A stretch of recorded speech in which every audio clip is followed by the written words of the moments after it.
Gold, trusted gold buyers. మీరు తాకట్టు పెట్టిన బంగారాన్ని విడిపించి ఈ రోజు ఉన్న మార్కెట్. స్వాతి ముత్యం సినిమా విషయంకి వస్తే ఫస్ట్ మన ఇండియన్ సినిమా నుంచో లేకపోతే తెలుగు సినిమా నుంచో ఆస్కార్కి నామినేట్ అయిన మొదటి మూవీ అంట కదా. ఎస్ ఇదే అండి. ఏం సార్ రికార్డ్ అది అప్పుడు దాకా ఎన్నో సినిమాలు ఇక్కడే ఫిల్టర్ అయిపోయాయండి. ఓకే.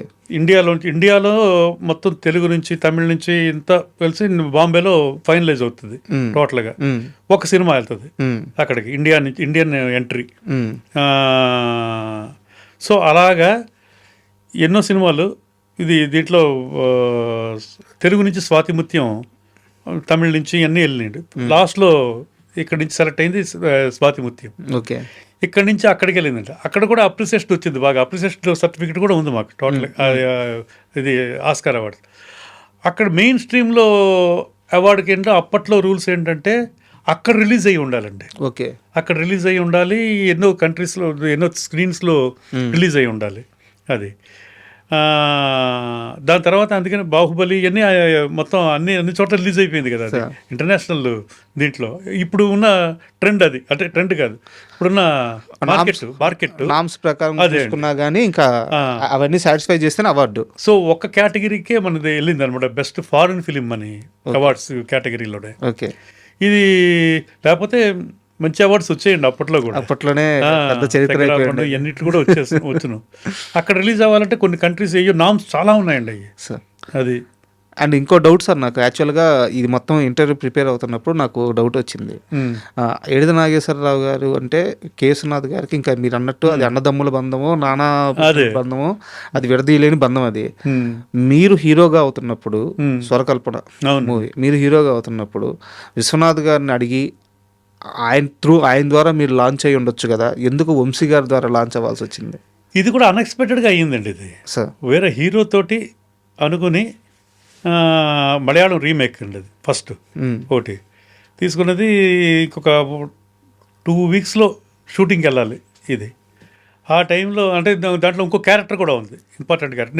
నేను తమిళ సినిమాలు కొన్ని మంచి క్యారెక్టర్స్ చేశాను తమిళ్లో, రిలీజ్ అయినవి కూడా పెద్ద హిట్. హీరోగా లాంచింగ్ గురించి నేను అడిగేది. హీరోది అదే. అప్పుడు సెకండ్ హీరోగా చేశాను తమిళ్. అది ఒక రీమేక్ సినిమా చేస్తామండి. ఇది తీసుకున్నాం వంశీ గారి డైరెక్షన్లోనే, మలయాళం. మంచి పల్లకి కాదు సినిమా. ఫస్ట్ సినిమా మంచి పల్లకి అయింది, అది కాదు. తర్వాత ఆయనకు అప్పుడే హిట్స్ ఇచ్చేసారు. అవును. ఇది మలయాళం సినిమా రీమేక్ చేసే దీనికి తీసుకున్న తర్వాత ఒక హీరో, పెద్ద హీరో అప్పుడు ఆయన దాని ఇంకొక క్యారెక్టర్ ఉంది దాంట్లో. ఓకే. అది మౌనరాగులో కార్తీక్ క్యారెక్టర్ టైప్. అంటే అలాంటిది కాదు, అంత హుషారుగా ఉండి చచ్చిపోతుంది క్యారెక్టర్, మంచి సింపతి వస్తుంది. ఆయనకి ఎవరో చెప్పారు ఇలాగా వాళ్ళ అబ్బాయిదో మెయిన్, మీదేం లేదు మీ డమ్మీ అన్నట్టుగా చెప్పాడు. ఇలాగా ఇంటికి వచ్చి ఇలా చెప్పారు, నాది కొంచెం క్యారెక్టర్ అది మారుస్తే బెటర్ కదా, ఇదండి మార్చేది ఏమీ లేదు, మిమ్మల్ని మార్చేస్తాం కావాలంటే అని నాన్నగారు డైరెక్ట్గా చెప్పేశారు. నేను లేకపోతే నేను సినిమా చేయను, ఇవన్నీ కథని డిస్టర్బ్ చేయొద్దు, ఇది హీరో కోసం కథ కాదు, కథ కోసమే హీరో అన్నట్టుగా చెప్పేసారు. ఆయనకి కోపం వచ్చింది, వెళ్ళిపోయారు. వంశీతో చెప్తే ఆ క్యారెక్టర్ నాకు పెద్దదైపోతుంది. అంటే హీరో ఇది ఏం చేద్దాం వంశీ, ఏం చేయట్లేదు అంటే ఇంకొక కథ ఉంది, మిస్ అమ్మని రివర్స్ చేసే ఒక కథ స్వరకల్పన. ఇది మన శ్రీరామ్ని హీరోగా చేద్దామంటే ఓకే అయితే చేసేద్దాం ఇదని అలాగ మొదలైందండి. అది అన్ఎక్స్పెక్టెడ్గా. అంటే నా డౌట్ వచ్చేసి కేసునాథ్ గారితో ప్రయత్నాలు ఏం జరగలేదు? అస్సలు జరగలేదు. అప్పటికి నేను హీరో అనేది లేదు నాకు నా మైండ్లో ఉండి.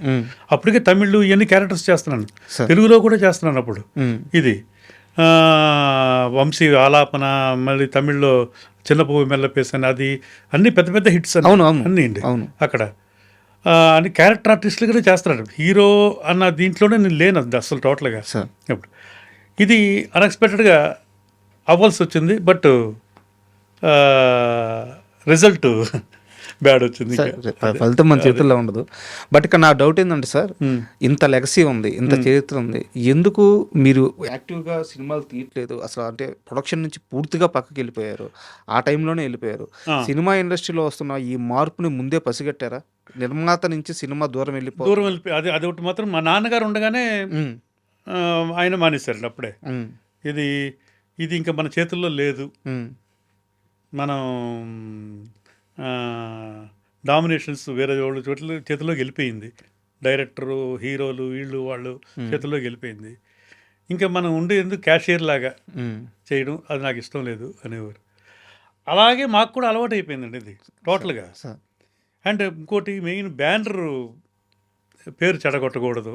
ఏ సినిమా అంటే ఆ సినిమాలు ఎలాగ ఎక్స్పెక్ట్ చేయరు కదా. వేరే బ్యానర్ పెట్టినా కూడా నేను చిన్న సినిమా ప్రయత్నం చేసాం, వేరే బ్యానర్ ఇది అనుదీప్ వాళ్ళ దీంతో మా అమ్మాయి చేసింది. బట్ సినిమా ఆడలేదు కానీ ఓటీటీ అన్నీ మంచి ఇది వచ్చింది, అప్రిసియేషన్ వచ్చింది అది. సో బ్యానర్ అనేది ఇంకా ఆ బ్యానర్ వాడకుండా ఫ్రమ్ ద హౌస్ ఆఫ్ ఇలా పెడదాం అంతే ఏదన్నా. ఎందుకంటే లేకపోతే ఇప్పుడు ఆభాస్పాల్ అయిపోతుంది. ఆభాస్పాల్ కదా సార్, ఇక్కడ అసలు యాక్చువల్గా ఆ పేరు ఇంత లెగసీ ఉండి మీరే తీలేరు. అవునండి, ఒకవేళ ఎవరు తీరు తీసినా గానీ ఆడియన్స్ ఒప్పుకోరు. ఎందుకంటే ఆడియన్స్ పూర్ణోదయ మూవీ క్రియేషన్స్ అంటే వాళ్ళకి ఒక గౌరవంగా అదే తెలుగు సినిమాకి, నేను ఇందాక ఇంట్రోలో చెప్పాను, ఆ గౌరవాన్ని అద్దిన సినిమాకి గౌరవాన్ని తీసుకొచ్చిన బ్యానర్ అది. అలాంటి సినిమాలు అదే. సో అసలు మీరు ఆ ప్రయత్నం చేయలేరు, ఆడియన్స్ రిసీవ్ చేసుకోలేరు. మా నాన్నగారు ఉండగానే శంకరాభరణం లాంటిది మళ్ళీ చేయొచ్చు, అది హ్యాపెండ్ అంతే, అంతే అయిపోయింది. అది మళ్ళీ ఇంకోటి కొత్తగా చేసి ఏం చేయక్కర్లేదు, చేయలేము అదే అన్నారు, చెయ్యలేము. అది విశ్వనాథ్ గారే చేయలేరు, ఆయనే అన్నారు విశ్వనాథ్ గారు. మళ్ళీ అది ఒక్కోసారి స్పార్క్లో వస్తుంది అంతే. ఇది మనం అనుకుంటే చేయలేము. అది ఏ సినిమా అయినా మనం హిట్ అవ్వాలని కోరుకుని చేస్తాం, అన్నీ హిట్ అవుతాయా సార్? బట్ విశ్వనాథ్ గారి గురించి నేను అంటే ఆయన ఒక లెజెండరీ డైరెక్టర్, అన్నీ గొప్పగా విన్నాను. ఇది కూడా చాలా పాజిటివ్గానే చెప్పారు. కానీ ఒకటి చెప్పారు, ఆయనకి సెట్లో అనుకున్నది అనుకున్నట్టుగా జరగకపోతే విపరీతమైన కోపం అంట. కోపం బాగా ఉండేది ఆయనకి, కోపం ఉండేది ఎక్కువ. ఆయన అంటే భయం, అందరికి భయం. అంటే ఒక హెడ్ మాస్టర్ లాగా ఆయన, మిగతా వాళ్ళు అందరూ స్టూడెంట్స్ లాగే ఉండేవారండి సార్. అలాగే ఒక చిన్న ఇన్సిడెంట్ ఏమైనా షేర్ చేస్తారా ఆయన కోపం వచ్చిన సందర్భం సెట్లో అయితే ఎవరు కూడా ఇరిటేట్ చేయలేదు ఇప్పుడు దాకా. ఏ ఆర్టిస్టు ఇది కూడా ఇరిటేషన్ ఇది లేదు, సీరియస్గా ఉండేవారు. సీరియస్ సీన్ ఆ మూడుకి ఎవరన్నా ఇది ఒక సీరియస్ సీన్ జరుగుతున్నప్పుడు ఎక్కడన్నా దూరంగా ఎవరన్నా నవ్వుకున్నా ఇచ్చేసినా అప్పుడు సీరియస్ ఇవ్వరు ఆయన. ఇది అలాంటివి ఉండే. కానీ మీకు గుర్తున్న సందర్భం ఏదన్నా ఉందా ఆయన కోపం వచ్చిన సందర్భం? కోపం అంటే అలా ఎక్కువ ఏమి లేదండి పెద్దగా. అంటే సీరియస్గా ఉండేవాడు ఆయన. ఇది ఎవరి మీద అరిచేయడాలు ఇది లేదు, ప్రతి ఒక్కరి మీద రెస్పెక్ట్ ఉండేది. రెస్పెక్ట్ ప్రతి ఒక్కరికి. అంటే ఎక్కడ ఢిల్లీ వెళ్ళాము మేము ఫెస్టివల్కి, అంటే ఆయన గురించి చెప్తున్నాం కొన్ని.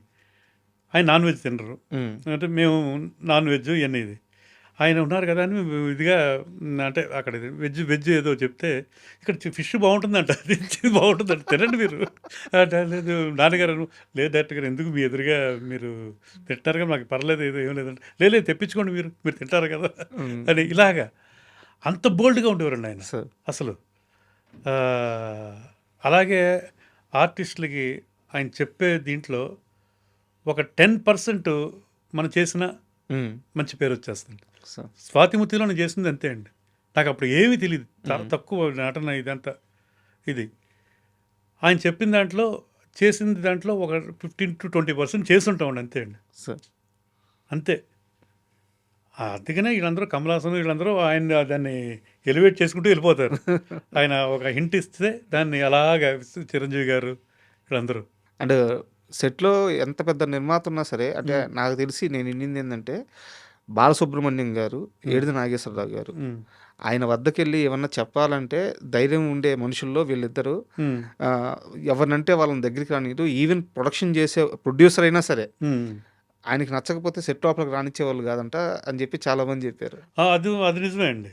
అండ్ ఇంకోటి, మా నాన్నగారికి విశ్వనాథ్ గారు రైటర్స్ అందరూ కూర్చున్నప్పుడు 4 గోడల మధ్య స్టోరీ డిస్కషన్ అప్పుడు మాత్రం గొడవలు అయిపోయాయండి. గొడవలు ఆయన చెప్పేది ఏదైనా ఉంటే నాన్నగారేమో లేదండి అది కొంచెం బాగాలేదేమో, ఇది కొంచెం ఇదండి, అంటే ఎందుకు బాగుంటుంది అది ఇది అనేది. ఇలాగా అయిపోయి మళ్ళీ కాంప్రమైజ్ ఎవరైనా సరే ఈ వెర్షన్ కూడా చూద్దాం అని రాయించి ఇది వినిపించి ఇలాగా చేసిన సందర్భాలు ఎన్నో ఉండి. మా ఆఫీసుల పైనలో మాకు బయట అరుపులు వినపడాయి ఒక్కోసారి. ఇది క్లైమాక్స్ దగ్గర కానీ ఈ సీన్ల దగ్గర కానీ. అండ్ ఇంకోటి ఏంటంటే ఆయన విశ్వనాథ్ గారు సినిమా అయిపోయిన తర్వాత silent before re recording Balasubrahmanyam గారు ఒక షో వేసేవారండి. బాలు గారి ఫ్యామిలీ, మా ఫ్యామిలీ, జంధ్యాల గారి ఫ్యామిలీ, అలాగే దగ్గర వాళ్ళు. అరవింద్ గారు వచ్చేవారు. అరవింద్ గారు వాళ్ళ ఫ్యామిలీ వాళ్ళు కూడా, అరవింద్ గారు ఆయన సిస్టర్స్ వాళ్ళందరినీ కూడా కూర్చోబెట్టి ఇది చూపించేవారు సినిమా. నిర్మోహమాటంగా అందరినీ ప్రతి చిన్న దీంట్లో అప్పుడు మా వయసు చిన్నదే కదా అప్పుడు నన్ను కూడా అడిగేవారు, నీకు ఏదైనా బోర్ కొట్టిందా, అది ఇది ఇక్కడ ఇది ఎలా ఉంది, అది ఇదని ప్రతి ఇవన్నీ తెలుసుకుని ఇదండి. దాని దగ్గరగా ట్రిమ్ చేసేవారండి ఆయన. అలాగే సినిమా అయిపోయిన తర్వాత రీ రికార్డింగ్ కూడా అయిపోయిన తర్వాత వెళ్తున్న అది రిలీజ్కి ముందు రోజు వరకు కట్టింగ్లు జరుగుతూనే ఉంటాయండి. ఇది మొత్తం అలాగే స్వాతిముత్యంలో 4 సీన్లు నాయి లేపేశారు. నేనేమో అలిగాను, మీవే లేపేశారా? నా నాన్నగారు అదే విశ్వనాథ్ గారు నాన్నగారు అనుకున్నారు, లేపేశారు అంతే. సొంత కొడుకు అదే నాకేమో కోపం. ఇది అంటే నాన్నగారు అన్నారు, నాకు నువ్వు ముఖ్యం కాదు సినిమా బా ఇది అని ఎంత ఉండాలో అంతే ఆ క్యారెక్టర్కి అని అలాగా ఉండేదండి. ఇంట్లో కూడా ఫైట్స్ అలాగే ఉండేవి. అది ఏదైనా సినిమా ఇదంటే చూసిన తర్వాత ఇది బాగాలేదు అది బాగాలేదంటే నాన్నగారు కన్వే చేసేవారు ఆయనకి. ఆయన స్పోర్టివ్గా తీసుకునేవాడు అండి ఆయన. ఎక్కడ కూడా ఎందుకు బాగుంటుందో అది కానీ ఎప్పుడు వాయిస్ రైజ్ అయింది లేదండి. ఆలోచించేవాడు అలాగా, ఓకే అలా అంటున్నారా చూద్దాం ఇది అని కట్ చేసి మళ్ళీ చూసి అలాగా అంతలాగా ఉండేదండి ఆయన. సార్ నిజంగా చాలా చాలా థ్యాంక్ యూ. ఎందుకంటే ఇలాంటి విషయాలన్నీ మీ బోటోళ్ళు చెప్తేనే మాకు తెలుస్తాయి. ఎదురుగా చూసే మేమందరూ. సో చాలా గొప్ప విషయాలు మాకు షేర్ చేసుకున్నారు కే. విశ్వనాథ్ గారి గురించి. Really thank you.